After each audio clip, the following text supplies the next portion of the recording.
Hi guys, Dave Pinson here. Welcome to my brand new podcast. I'm just learning out how to do these podcasts. This is a new thing for me, so hopefully I'll figure out how to post this in the right way. It'll get to enough people. Um, I have a couple different YouTube channels. Vidiot for Jesus is where I'm trying to name this one. I'm a Vidiot for Jesus, but this one is called the Poop Sandwich. The name of this episode is the Poop Sandwich. So what is a poop sandwich? So here, let's talk about this. So back in the day, back a long time ago, when I won't say a baby Christian, but I was a young in my fairly young in my faith. I had a little family. I used to go to church all the time. I was very involved in that church. I would do Sunday schools. I would help with the Sunday school. I would help with the men's ministry. I was actually being mentored by one of the associate pastors there because I wanted to be in the ministry, and I was an involved guy. Definitely a church guy, 100%. And there was a guy who came, and he was from near us, a local. He had a ministry, um, and his ministry was basically to get people away from worldly entertainment into good entertainment. And his whole thing was he called the 30-day Christian music diet. So he came to our church, and they gave him the pulpit one Sunday, and he talked about the 30-day Christian diet. And what was he talking about? He says, for 30 days I want you not to listen to any secular music, just straight Christian music, just for 30 days, and see what happens. Is it worship music, Christian music, anything godly? He said there's a scale. Here's the scale. The scale is it could be really bad. It could be have really bad language. It could be talking about having sex with young girls, and it could be really bad music, or like that. And it could be swearing, or it could be neutral, like happy birthday. Happy birthday's in the middle. It's in the neutral. There's nothing wrong with happy birthday. It's not a godly song, but it's not a bad song. There's a lot of music that we listen to that's in the middle. And what I found is going through the scale, and for me, sometimes I'll get in a mood where I want to listen to the music of the '70s when I grew up, and I'll just pop on YouTube and I'll just pop in all these songs that come to mind. Oh, I used to, and then when I listen to the lyrics, I'm like, that's really sinful. I didn't know it. Same thing with movies. I didn't really realize at the time when I was walking in sin what was going on. So that's his skill. And then he gets over to the good side, and the good side is like anything about Jesus, anything uplifting. It could be worship music, hymns, Christian music, right? So he does this 30-day challenge, and I did the 30-day challenge because I like challenges like that. And what you find is that it changes your outlook on life. And he was right. It changes your outlook on life. There's even I would say for 30 days, don't watch any news for 30 days and see what it does to your mind. It might change your mind. You might say, wow, look at this.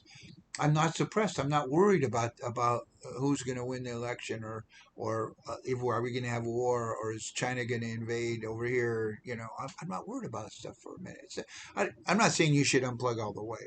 I'm not saying you should unplug. You shouldn't like not know what's going on. But I probably watch too much news. I don't really watch news. I just watch commentators. Really, I have my commentators that agree with me, but I do try to stay in touch every now and then just to make sure that there's not World War III, and there's not a typhoon coming to my island or something like that.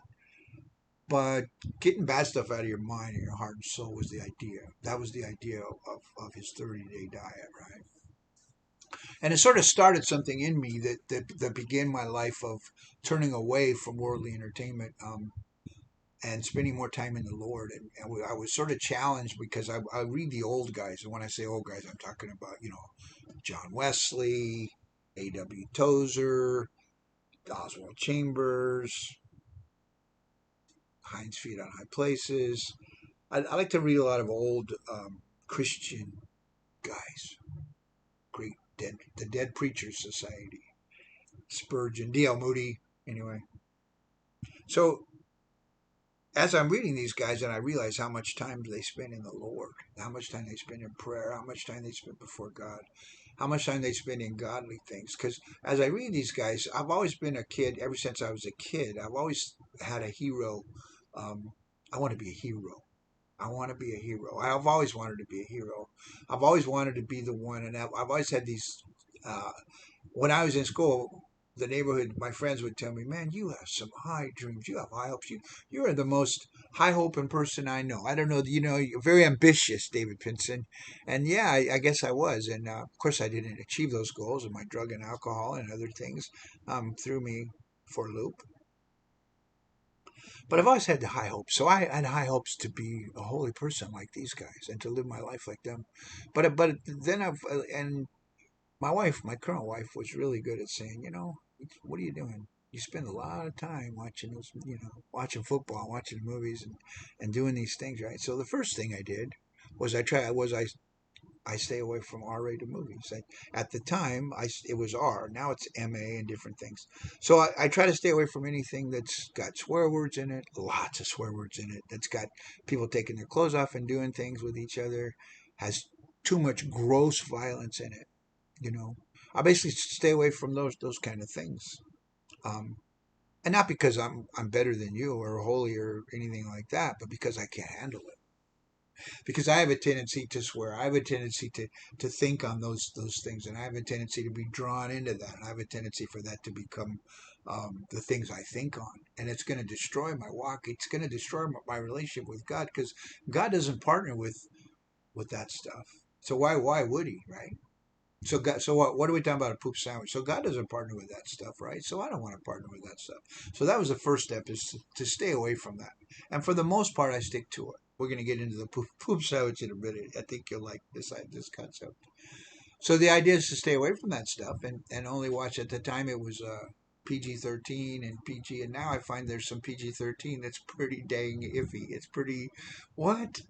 So now you're allowed to say the F-bomb one time, and you're allowed to take off your clothes but don't show anything. And the things that it's morphing that way. And what you find is, what I find is, if I go to my Prime Video, because I still have Prime, because many reasons I have Amazon Prime, and you get Prime Video free with that, except you have to pay for the movies and stuff. But when you go to Prime, or you go to any of these, you go to Netflix or whatever, you find out that 75% of the stuff is rated R. It's rated MA. It's TV-14 even, which is rated R essentially. So you find that it's really hard to find anything good, and I do. I go on Netflix, and there's 3 good things, 5 good things maybe, plus the kids programs, and you can watch, and I can watch those, and I'll find good movies on there, but it's hard. So anyway, what did I decide to do? The second step was I prayed, and this is I think this is how my life is now. I prayed that God, that I would spend as much time in the Lord as I spend on entertainment. In other words, you're going to watch TV for 5 hours. You better spend 5 hours in your Bible study and your prayer and your worship music. And I picked up the guitar and taught myself how to play the guitar. I say guitar, not guitar. So you know, focusing on, or watching Christian movies. I would count that as a Christian, right? So that was my first goal, right? And that's kind of where I'm at today. So what does this have to do with the poop sandwich? Well, here's the thing. My friend that came, I wish I could remember his name. I'm sorry, doing him a disservice here, but I have a terrible memory. I have a good memory, but it's short, as a friend of mine would say.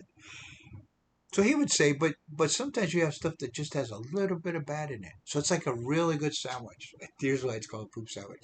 It's a really good sandwich, but it's got a little tiny piece of poop in it, but not much. You know, he said when he was teaching kids this, or youth this, I think he taught a youth class at his church, and he would have the youth come in, and he would give them brownies, and then he would tell them, there's a little bit of poop in those brownies, and he'd say, but don't worry, you can't taste it. It won't bother you. But there's a little bit of poop in there, and that's what a poop sandwich is. So what's a poop sandwich? Well, a poop sandwich is something. Most of it's really good, but there's that little bit of poop. There's that time in the movie where they do this, and there's that time. Oh, and then there's the whole idea that there's a false god in there, and that they're worshiping the devil, or this and that and the other. It's got just a little bit of poop, so it won't really harm you. And that's where you need to make that decision. What's the decision that you need to make there? The decision that you need to make there is, whom will you serve today?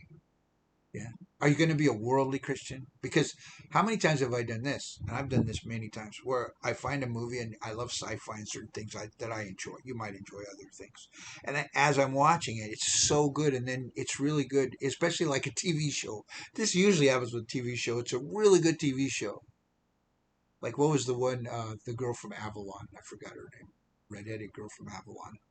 And then all of a sudden, you get to like episode 7, and all of a sudden there's some nastiness, and there's this whole worldview that's from the devil that they just throw at you. One time I watched a whole kids show. It's called Voltron, And at the very end, there's this homosexual relationship. At the very, very end, after whatever, 5 seasons or whatever. So there's your poop sandwich, guys. Sometimes you don't know what's coming, and then it's not your fault. And sometimes you just work past it and you swallow the poop, and then you just move on and you try to get some more, put some more jelly on that peanut butter because I didn't like the taste of that. And sometimes it's in there. There's a show that on right now that it's a fantasy show, and I just hit the fast forward button. So these are silly things, I know. These are how important is this? Well, I'm a weak person. I'm not strong like you.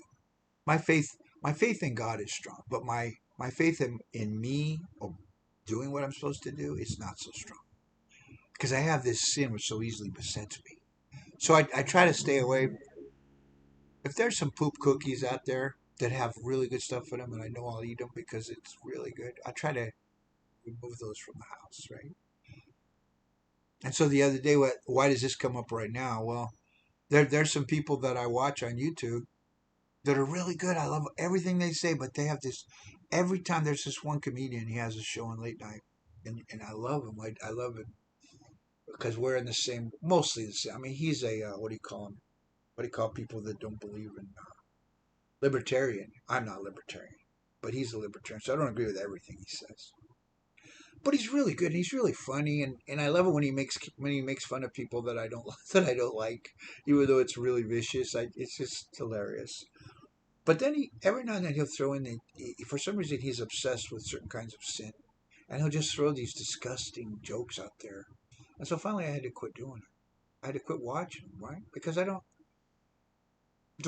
need it, right? So this is the thing: choose this day whom you will serve. Do I really need to be entertained? So I don't. There's another really good Charger podcast that I love. I call it a podcast. I don't know what it is. YouTube videos. I don't know the difference, guys. But these guys give me the most information, good in-depth study. I learn more about football from these guys than anybody else I've ever watched. But every now and then they'll throw the F-bomb out there. And this kid, he's a church kid, and he should know better. And I'm just like, I don't need that. I don't need that. So you have to choose. You have to choose. Leonard Ravenhill, one of my favorite. He's my favorite all-time preacher that I've heard. I've never seen him, but I listen to him on YouTube. I don't agree with everything he says. There's a lot of stuff I don't agree with it, but his heart is just amazingly for the lost and the world, right? And he said something that really struck me. A couple of things, and I'll close with this. The first thing he said was, entertainment is the devil's substitute for the joy of the Lord. Now this is true. And he says, who are the gods of America? Who are the top the people worship? And he says the first one is sports and the second one is entertainment. Is what he said. And this is true. And I do love me some football. Football became a god to me, right? Right. I still love football, but it's not as much a big part of my life as it used to be. Not near as much. I used to watch Sundays. So they have Sundays. The first game is at 10 a.m. So the pregame starts at 9. So from 9, and then the last game, the Sunday evening game starts at like 6 p.m., I think. So 12 hours a day. 12 hours a day. And if you want to stay up and watch the post-game show, it'd be 13 hours a day I'd spend on Sundays. So yeah, that's a bit much. But he's right about that. It's a substitute for the joy of the Lord. And if I'm going to spend so much time in entertainment, it's gonna change my heart. It's gonna be like the 30-day diet. So, you know, I don't know. I still like my entertainment, but I don't like poop sandwiches, guys. And I'm trying. I want to stay away from poop sandwiches. I want to stay away from. If I know it's there, then I have friends. I have good Christian friends that watch. What was the name of that? Yellowstone. Oh, David, really? I'm talking really good church people that I used to go to church with that love the Lord. And he said, "Oh, it's fine." Well, yeah, well, they get naked and they swear a lot. Oh, that's okay. It doesn't bother me. That's what a really good sister in the Lord said that to me once. Well, it doesn't bother me. It doesn't affect my walk. Like I said, I'm not as good as those people. It affects my walk. Why? Because it affects my mind. Think on these things. How about that? We'll close with this. I always say we'll close with this, and I wind up coming up with other things because these are going to be unscripted. I decided. I don't know how long they're going to be, but they're going to be unscripted. It has to be from the Holy Ghost. Hang on a second. So if you say that these things don't affect you, right? And Jesus said, think on these things. Or what does it say there? Whatever's kind, whatever's pure. I think Paul said that. Because I want my life to be his. I want to overcome it. And I don't know if I can overcome these things if I have this poop in my brain. Because your subconscious doesn't know the difference between reality and I've heard that said. So when I'm taking poop in my brain, I think there's and that sin, that flesh nature enjoys that stuff. So I'm gonna try to diminish it, and I'm gonna try to stay away from the poop sandwiches, guys, if I know they're coming. And I'm gonna get rid of those things that I watch that have a little bit of junk in them. And I'm gonna stick with my. Maybe I have to go to G rated or rated E for everyone. I don't know, but I'm gonna stick with it, and I'm gonna try to focus my life and my heart on the Lord. Because if I focus my life and my heart on the Lord, then I believe that He can still use me. One thing I don't want to do is I don't want to stumble because of any of this. And so I would choose whom I will follow today is I will follow Jesus Christ, the Lord and Savior, the author and finisher of my faith. God bless you guys. Ta ta for now.